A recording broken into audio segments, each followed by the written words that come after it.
এবার সকালে টিফিন করব, ডালপুরি আর তরকারি করব, আলুর তরকারি। কড়াইতে তেল দিয়ে দিলাম। তেলের মধ্যে প্রথমে একটা তেজপাতা, একটা শুকনো লঙ্কা দিয়ে দিলাম 5 ফোড়ন। ফোড়নটা ভাজা ভাজা হয়ে গেছে। এর মধ্যে আমি দিয়ে দেবো আদা কাঁচা লঙ্কা বাটা। আমার তরকারির পরিমাণ অল্প, তাই জন্য 1 চামচের মতো আদা কাঁচা লঙ্কা বাটা দিলাম।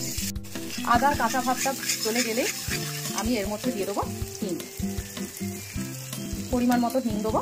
নিরামিষ তরকারিতে রসুন পেঁয়াজ যায় না বলে একটু হিং দিলে বেশ দারুণ লাগে। এই পাশে আমি নিয়েছি সামান্য একটু ছোলার ডাল আর এই খোসা সমেত আলু।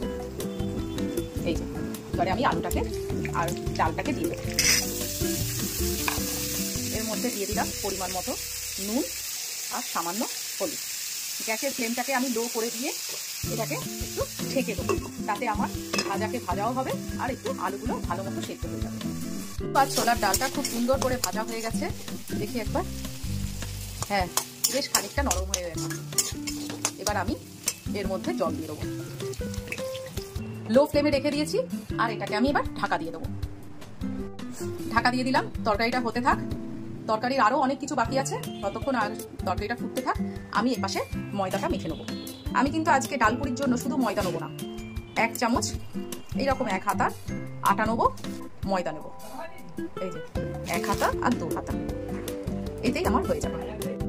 আর 1 হাতাও নিয়ে নিলাম, মনে হলো যেন একটু কম কম লাগছে। এর মধ্যে নিয়ে নেবো সামান্য পরিমাণে নুন আর 2 চামচের মতো রিফাইন অয়েল। ঘি নিলেও নিতে পারো, কিন্তু আমি এখানে রিফাইন অয়েল দিচ্ছি। এবার এটাকে সুন্দর করে জল দিয়ে মেখে একটা ডো তৈরি করে নেব। ডোটা আমি এইরকম নরম করে মেখে নিয়েছি। এর মধ্যে আমি একটু হাতে তেল লাগিয়ে ডোটার উপরে দিয়ে দেবো, চাপা দিয়ে রেখে দেবো। এই পাশে আমি একটা কড়াই গরম করতে দিয়েছি, একটা শুকনো মশলা ভেজে নেব। 2-3টে শুকনো লঙ্কা দিলাম, ধনে দেবো গোটা ধনে, দারচিনি দেবো, গরম মশলা দেবো 2-4টে, লবঙ্গ দেবো 2-4টে আর এলাচ দেবো। এটা একটু শুকনো খোলায় ভেজে নেবো। এটা একটু ভেজে নিয়ে ঠান্ডা করে আমি গুঁড়ো করে রেখে দেবো। এটা আমার তরকারিতেও লাগবে আর ডালের পুরটা বানাতেও লাগবে। দিন সারা রাত ধরে ছোলার ডাল ভিজিয়ে রেখে দিয়েছিলাম। এই 100 মতো ছোলার ডাল আছে এখানে। এটাকে আমি জল ছড়িয়ে রেখে দিয়েছিলাম সকালবেলায়। এবার এটাকে পেস্ট করে নেবো। এর মধ্যে কোনো জল দেবো না, জাস্ট এটাকে পেস্ট করবো। এবার ডালের পুরটা তৈরি করে নেবো। তার মধ্যে প্রথমে কড়াইতে তেল দিয়ে দিয়েছি, তারপরে দিচ্ছি একটু কালো জিরে, সঙ্গে হিং দেবো, আদা আর কাঁচা লঙ্কা বাটা দেবো। কেননা কাঁচা গন্ধটা যেন চলে যায়। একদম শুকনো শুকনো মতো ডাল বেটেছি, এই ডালটা দিয়ে দেবো। এর মধ্যে সামান্য চিনি দেবো, নুন দেবো, ভালো মতো যতটুকু জল আছে ডালের মধ্যে সেটাকেও শুকিয়ে। এই পাশে আমি একটু দেখি তরকারিটা, দেখে নিই এবার। তরকারিটা আমার হয়ে এসছে।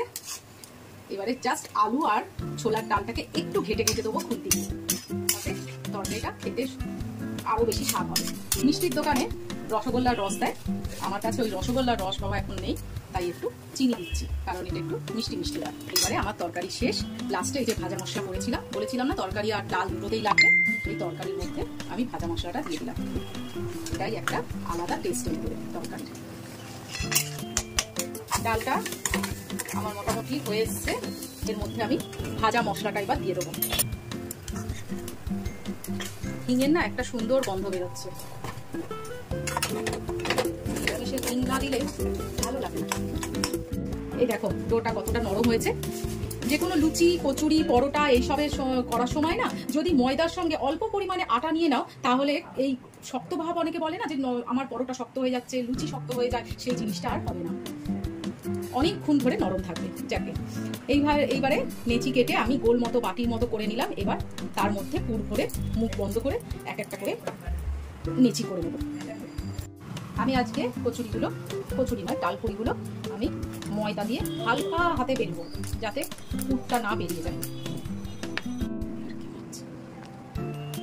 এই যে ডালপুরিগুলো সব বেলা হয়ে গেছে, এইবারে আস্তে আস্তে একটা একটা করে ছেড়ে দেবো। সুন্দর করে ফুলেছে। আজকে কিন্তু আমার বর ডালপুরিগুলো ভেজে দিচ্ছে। সানডে ভালো কিছু খেতে গেলে সবাইকে হাতে হাত লাগিয়ে কাজ করতে হবে। আমার ছেলেটা শুধু খাবে না গো, আমার ছেলেটাও ক্যামেরা করছে। আমার বর একেবারে খুব প্রাউড ফিল করছিল। পরেরটা দেখো এরকম এক চোখ টানার মতো হয়ে গেছে। ও পাশে দুধ চা বসিয়েছি। সানডেতে আমাদের একটু দুধ চা হয়, প্রত্যেক দিন ওই রকম কালো চা খাই, কিন্তু সানডেতে একটু। এই দেখো ডালপুরি, তরকারি আর দুধ চা। আজকে রবিবারটা হয়ে গেল জমে ক্ষীর। এবার এগুলো সব খেয়ে নেবো। টাটা। বডি তো নয়, যেন করে শিম্পাঞ্জির মতো দাঁড়িয়ে আছে। এ বাবা ভিডিও হয়নি তো আগেরটা, মজা হচ্ছে। শয়তান।